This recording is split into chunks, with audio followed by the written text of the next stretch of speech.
Όσοι το χάλκαιον χέρι βαρύ του φόβου αισθάνονται, ζυγόν δηλία σας έκωση.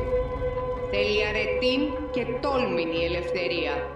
Εμείς το χρέος μας το εκτελούμεν με απόφαση. Ελευθερία ή θάνατος.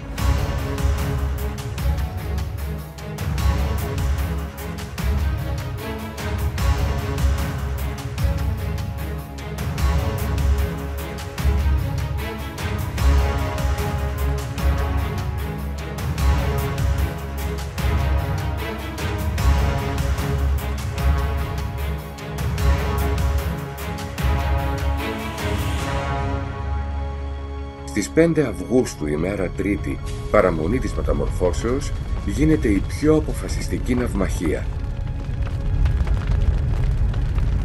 Ελευθερία ή θάνατος.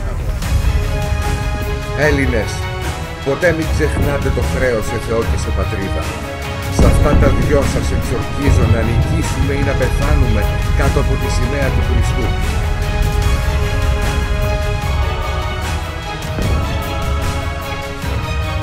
Των Σαμίων η νήσος υπεριώνυμος, εορτήν και πανήγυριν Άγιοι σήμερον, ότι Χριστός ο Λυτρωτής διέσωσεν αυτήν, αγαρινής επιδρομής και πικροτάτης δουλείας, διομετεφροσύνης εορτάζομαι. Χριστός Σάμον έσωσε τη 6η Αυγούστου 1824.